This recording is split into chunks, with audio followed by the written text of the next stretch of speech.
اسلام کا سب سے بڑا گناہ کیا ہے؟ طاغوت۔ میں یہاں پہ اسلام لیکچر لینے نہیں آئی، جاہل قید معافی مانگ لے۔ بسم اللہ الرحمن الرحیم۔ ڈیجیٹل کے پلیٹ فارم پر میں امتیاز شاد۔ پاکستان کے ایک ٹی وی چینل پر ایک مباحثہ ہوا اور اس مباحثے کے اندر اس حد تک شدت آ گئی اور ایک دوسرے کے خلاف انتہائی غصے کا اظہار کرتے ہوئے فریقین نے اس طرح سے جملے کسے کہ اس پروگرام کو سوشل میڈیا کے اوپر اس وقت اتنا زیادہ زیر بحث لایا جا رہا ہے، ہر طرف اس کے چرچے ہیں۔ لیکن بات کیا ہوئی ہے، کون ہیں وہ لوگ جو اس طرح کی گفتگو پھیلاتے ہیں اور پھر ماحول جنریٹ کرتے ہیں؟ 2 سے 3 قسم کی تھیوریز ہیں۔ ایک تھیوری تو یہ ہے کہ اس طرح کے پروگرامز پلانٹڈ ہوتے ہیں جس کے اندر صرف مقصد یہ ہوتا ہے کہ ریٹنگ لائی جائے۔ دوسرا یہ ہے کہ اس قسم کے programmes NGOs arrange کرواتی ہیں اور وہ ایک خاص مکتبہ فکر کے جو لوگ ہوتے ہیں وہ یہ ارینج کروانے کے بعد پاکستان کے اندر جو کوئی پڑھی لکھی کلاس ہے، جو کوئی سلجھی بات کر رہی ہے، اچھی بات کہہ رہی ہے، اس کو صرف معاشرے کے اندر گندا کرنا مقصود ہوتا ہے۔ اور تیسرا اس کا جو پوائنٹ وہ ڈسکس ہو رہا ہے وہ یہ ہو رہا ہے کہ جو سب سے زیادہ اپنے آپ کو موٹیویشنل ٹائپ سپیکر بنا کر معاشرے میں پھر رہے ہیں، بنیادی طور پر وہ خود ہی علم اور عمل سے عاری ہوتے ہیں۔ یہی ایک ایسا موضوع ہے جس کے اوپر آج ہم بات کرنے جا رہے ہیں، اور پروگرام ایک ٹی وی چینل کا پروگرام، جس پروگرام کا نام مکالمہ ود خلیل الرحمن قمر ہے، سما کے اوپر یہ پروگرام نشر ہوا۔ وہاں پر ساحل ادیم صاحب جو ہیں وہ بہت بڑے اسکالر ہیں اور لوگوں کو دین سمجھاتے ہیں، ماڈرن انداز میں گفتگو کرتے ہیں، اور ان کا لہجہ اور سٹائل جو ہے وہ بھی لوگوں کو کافی پسند ہے، بہت سارے لوگ ان کو فالو کرتے ہیں۔ یہ ایک مکالمہ ہو رہا تھا، اس مکالمے کے دوران ایک بحث ایسی چھڑ گئی کہ جس کا شاید اس مکالمے یعنی اس پروگرام کے ساتھ تو تعلق نہیں تھا، لیکن وہ ساحل ادیم صاحب کے ساتھ جڑی ہوئی بات تھی۔ ساحل ادیم صاحب کا کہنا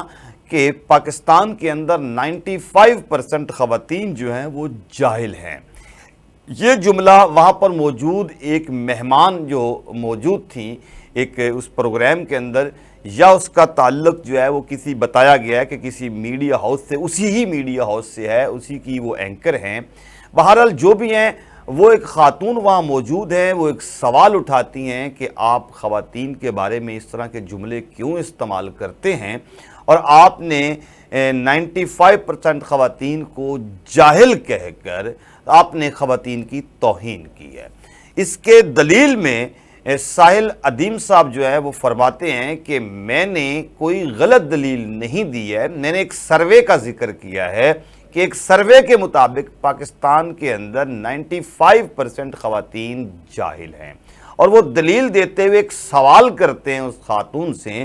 کہ سوال یہ ہے کہ آپ کو معلوم ہے کہ طاغوت کیا چیز ہوتی ہے؟ وہ خاتون کہتی ہے مجھے معلوم نہیں ہے کہ طاغوت کیا ہوتا ہے۔ اس کے بدلے میں وہ انہیں کہتے ہیں کہ ہاں یہی میں نقطہ سمجھا رہا تھا کہ جب آپ کو طاغوت کا ہی نہیں پتا تو اس کا مطلب آپ جاہل ہیں، اور پاکستان کی 95% خواتین جاہل ہیں۔ اب یہ ایک نقطہ سمجھنے والا ہے۔ ساحل ادیم صاحب، آپ کو معلوم ہونا چاہیے کہ ایک لفظ، ایک کوئی جملہ یا ایک فکرہ کسی شخص کی سمجھ میں اگر نہیں آیا تو اس کا یہ مطلب کہاں سے نکل آیا کہ وہ شخص جاہل ہے؟ اگر اس خاتون کو یا سروے کے مطابق بہت ساری خواتین کو، 95% خواتین کو ہی اگر طاغوت کا مطلب نہیں پتا تو اس کا یہ مطلب تھوڑی ہے کہ وہ جاہل ہو گئی ہیں۔ جہلیت اور چیز ہوا کرتی ہے۔ آپ نے ساری چیزوں کو گٹ بٹ کر کے خواتین کے اوپر ٹھپا لگا دیا کہ 95% خواتین پاکستان کے اندر جاہل ہیں۔ طاغوت کا مطلب معلوم نہ ہونا اگر جہلیت کی نشانی ہے تو پھر یہ طاغوت کے بارے میں تو پوری دنیا کا سروے آپ کروا لیجئے تو یہ تو بہت کم لوگوں کو اس کے فرق کا معلوم ہوگا۔ یہ عام آدمی کو فرق معلوم نہیں ہو سکتا ہے۔ اس کی وجہ یہ ہے، مولانا مودودی فرماتے ہیں کہ طاغوت کے درجے جو ہے وہ ایک انتہائی خطرناک درجہ ہے، جہاں انسان بالکل اللہ اور اس کی ذات کو نفی کر کے خود کو خدائی کے دعوے پر لے آتا ہے اور کہتا ہے کہ میں ہی ہوں سب کچھ، تو یہ ہے طاغوت ہونا۔ طاغوتی قوتیں جن کو کہا جاتا ہے وہ یہیں سے ہی نکلا ہے کہ وہ طاقتیں جو اپنے آپ کو اللہ کی طاقت سے بڑا تصور کر بیٹھتے ہیں یا اپنے ارد گرد کے ماحول سے طاقتور خود کو سمجھتے ہیں اور برائی، ہر طرح کی برائی کو امپلیمنٹ کروانا چاہتے ہیں، وہ طاقتیں طاغوتی طاقتیں کہلاتی ہیں۔ تو عدیل عامر صاحب، تو ساحل ادیم صاحب، گزارش یہ ہے کہ طاغوت کا مطلب معلوم نہ ہونا کوئی جہلیت نہیں ہے۔ قرآن پاک کے اندر یہ بات بالکل ٹھیک ہے جو آپ نے وہاں پر دلیل بھی دی کہ اللہ رب العزت کی ذات نے فرمایا کہ کیا علم رکھنے والے اور لا علم لوگ برابر ہو سکتے ہیں؟ تو یقیناً برابر نہیں ہو سکتے ہیں۔ علم کسی چیز کا ہونا اور ایک چیز کا علم نہ ہونا، دونوں میں زمین آسمان کا فرق ہے۔ جاہل اور عالم برابر کیسے ہو سکتے ہیں؟ لیکن چند چیزوں کا معلوم نہ ہونا یا کسی ایک خاص لفظ کا معلوم نہ ہونا، اس کو جہلیت کا آپ نام نہیں دے سکتے ہیں۔ وہاں پر خلیل قمر صاحب بھی موجود۔ خلیل قمر صاحب کا مزاج انتہائی سخت نظر آتا ہے۔ ہر وقت جب بھی ہم دیکھیں خلیل قمر صاحب ہمیں کسی نہ کسی حوالے سے سخت مزاجی کا مظاہرہ کرتے ہوئے نظر آتے ہیں۔ ان سے جب بھی کوئی سوال کریں، اگر وہ سوال ان کی نازک طبع پر ناگوار گزرے تو وہ انتہائی غصیلے انداز میں رویہ اپنا پیش کرتے ہیں اور سامنے والے فریق کی تذلیل کرنے کی کوشش کرتے ہیں، جیسا کہ اس پروگرام کے اندر بھی، جس پروگرام کا نام ہی مکالمہ ود خلیل قمر صاحب ہے، اس کے اندر ہی وہ اس خاتون کے اوپر جس انداز میں انگلی اٹھا کر جس لہجے میں آن ایئر بات کر رہے ہیں، یہاں سے آپ اندازہ لگا لیجئے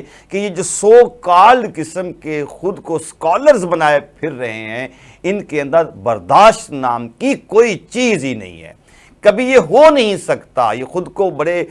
عالم سمجھنے والے جو دوست ہیں، ان کو معلوم نہیں ہے کہ علم وہ واحد چیز ہے جو انسان کے اندر قوت برداشت پیدا کرتی ہے۔ اگر آپ کے اندر قوت برداشت نام کی کوئی چیز نہیں پائی جاتی ہے تو اس کا مطلب ہے کہ آپ پڑھے لکھے جاہل ہیں۔ جس طرح پڑھے لکھے جاہل ہونے کی دلیل ابو جہل تھا کہ جس کو سب کچھ جاننے کے باوجود انکار کرنے کی ایک عادت تھی اور اس نے نبی مہربان صلی اللہ علیہ وسلم کے پیغام کو ماننے سے انکار کر دیا تھا۔ وہ ایک پڑھا لکھا جاہل تھا، اسی لیے اس کا نام بھی ابو جہل پڑ گیا تھا۔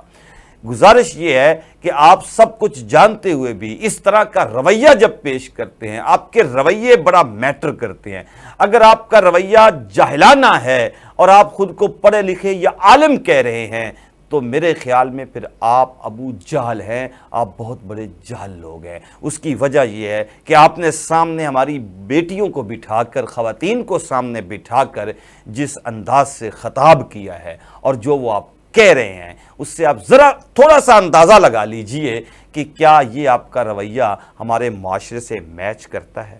جس انداز سے آپ گفتگو کر رہے ہیں، اگر آپ کو یہ علمی گفتگو کرنی ہے، مکالمہ کرنا ہے، تو پھر اس کے لیے آپ یونیورسٹیز کے دروازوں پر جائیں، وہاں پر مکالمے کریں، ان سٹوڈنٹس کو بلائیں، ان کی بات سنیں، ان کے ساتھ آپ مخاطب ہوں، آپ مدارس کا رخ کریں، وہاں کے سٹوڈنٹس کے ساتھ آپ مکالمے کریں، آپ کو پتہ چلے گا کہ پھر طاغوت ہوتا کیا ہے۔ آپ پاکستان کے بہترین مدارس کا انتخاب کر لیجئے، وہاں بیٹھے ہوئے پڑھنے والے طالب علم جو ہیں، آپ اساتذہ سے چلو نہ کریں، مکالمہ نہیں کرنا چاہتے، آپ ان طالب علموں سے مکالمہ کیجئے۔ آپ ہمارے پاکستان کی یونیورسٹیز کے اندر جو اسلامک سینٹرز ہیں، آپ ان کے طلباء کے ساتھ مکالمے کیجئے، پھر آپ طاغوتی الفاظ کے اوپر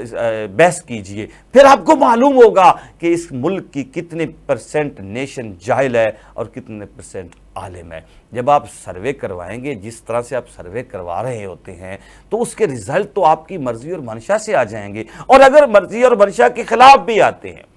یعنی یہ کوئی ضروری نہیں ہے، اگر یہ ثابت بھی ہو گیا کہ جس کو ان الفاظ کے معنی نہیں آتے وہ جاہل ہے، تو کیا اس کے اندر